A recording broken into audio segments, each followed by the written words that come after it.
Well, a bit of a gardener's world theme today with a few flowers in the background. You might even see some birds coming back into the bird feeders, and right in the background there's a chicken that's just laid an egg, so it's making an awful racket. Also got a couple of chickens there that at the moment totally confused because they've got baby ducklings there. They've hatched and are rearing. I don't think they quite know what to do, but the ducklings seem to know what to do. So today we're going to continue with our Bible study on Genesis. And I just want to pick up, as I said at the beginning, I was going to cover the major characters and just pick some highlights. But before I get to the major characters, I'd like to go a little bit from Genesis 5 to get us thinking from there today with someone who's not a major character in terms of volume that's said about him, but has definitely had an impact over the years, and his story is told time and time again.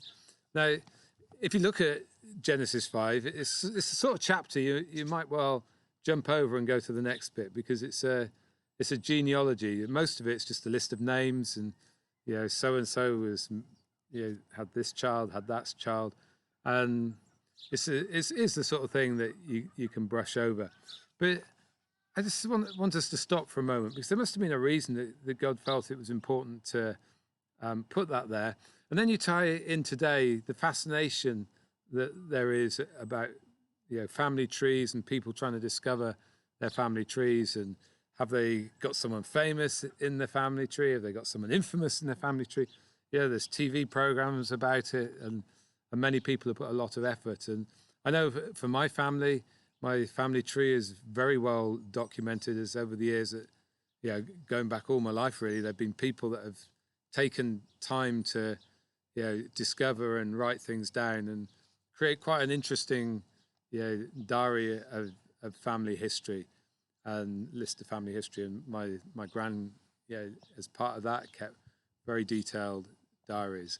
And there is something about knowing your history like that and talking about history that gives you a context in life and a little bit more understanding of your place. And even I'd say there are things that I've learned from my history that I've taken on and become determined that in my life there's aspects that I want to engage and take on, if you like, as a family inheritance. So now you've got these guys in the Old Testament here, and God has chosen to write out their genealogy.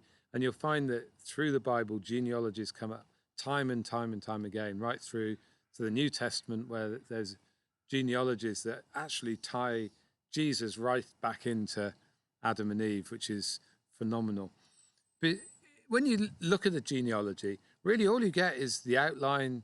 In this case, in Genesis 5, most of the time it's just how old they lived, how old they were when they had children, and that sort of thing, and no detail.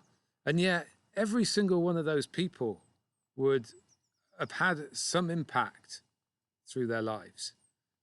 Some of them we know a bit more of the story, Adam and Eve and other people in there. But whereas most of them, we know nothing of their story. But it doesn't mean that they didn't have an impact. But one of the things I love is that in the middle of it, suddenly God starts to highlight and speak about an individual. And this individual is called Enoch. And you think it's like he comes out of nowhere.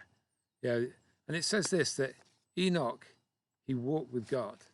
And he was 65 years old when he had children. And he continued to walk with God for another 300 years.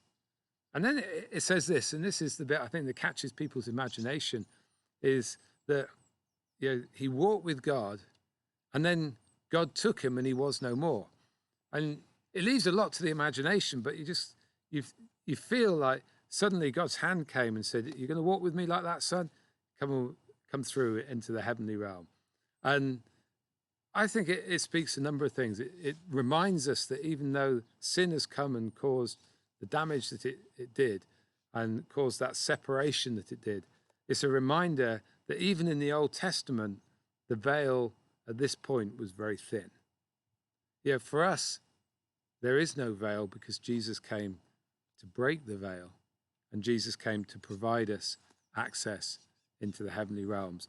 So Enoch, he demonstrates that. And I think as well, he demonstrates that it's possible to walk with an intimacy with God. He's like a forerunner. Again, he's one of those people that seeds something in the Old Testament that for us, we get through Jesus in the New Testament. It's really incredible.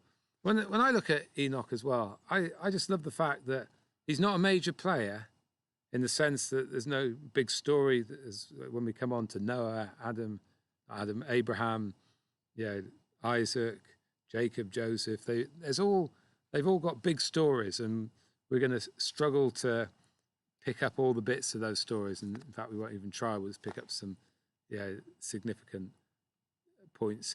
But with Enoch, you can get the whole thing. He gets one other mention in the New Testament where we're told that Enoch prophesied some stuff.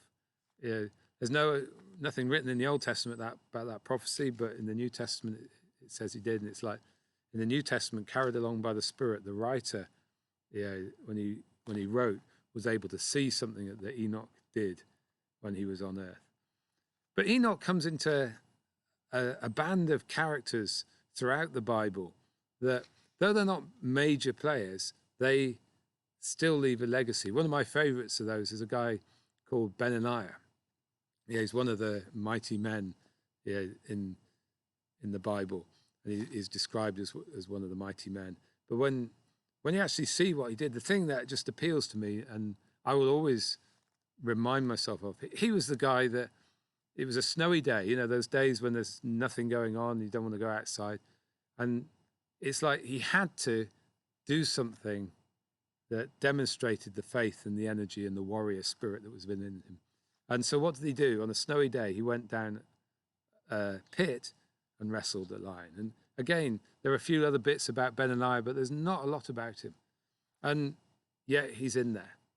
Now, here's the thing I want to bring us to, so that we have something for ourselves to take away. And that's, firstly, I just encourage you, look out as you read the Bible, as you go through the Bible, look out for those people who, they may not be mentioned very much, they may only have a small mention, but that small mention is significant. Another thing to do is, when you see a genealogy, see if you recognize any of the names. Rather than just run through it and move on.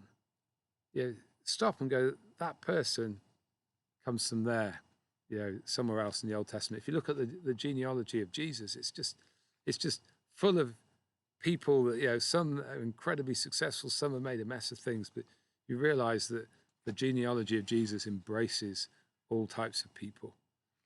And the thing as well I'd like us to do is just take a moment and ask ourselves this question. If I was given one line or two lines in the Bible, and I was told that I could insert my name, so Nick, I was in this genealogy, Nick, and then there was space just to write a couple of key lines that would have an impact across the generations. It would be written there as one of those points of faith. What would it be for you? What would it be for me? It's not saying that's the fullness of life, because, as I've already said, the story of these people's lives is mostly hidden. But what in the coming years would be one small thing that you'd like to be known for, remembered for? I know when we did the book about achieving your dreams, that was about getting hold of something you're made for, identifying the reasons why you couldn't do it, and then stepping into those things and discovering reasons why you could and why you would do whatever that thing was. You see, no one else is going to live that for you, are they? We have to live our own dreams. But if you could take one thing and write it down, and maybe you need to take a bit of time on this, what would it be? And then how would you implement that? It might be you want to be known as someone who was very kind or very caring. And then when you've got that focus, it means that in your day-to-day life, you can ask yourself the question, in your time with God, what am I going to do today that demonstrates to others that I care for them, demonstrates to others something of the kindness of God? Maybe in your heart, you're an evangelist at heart, and you want to find ways of expressing that part of who you are. But be deliberate in not just identifying it, but then working it out so that it's not just what you write, but it's what other people write. I remember a number of years ago, someone coming to me, and they were relatively new around the church, and they said they were made to preach.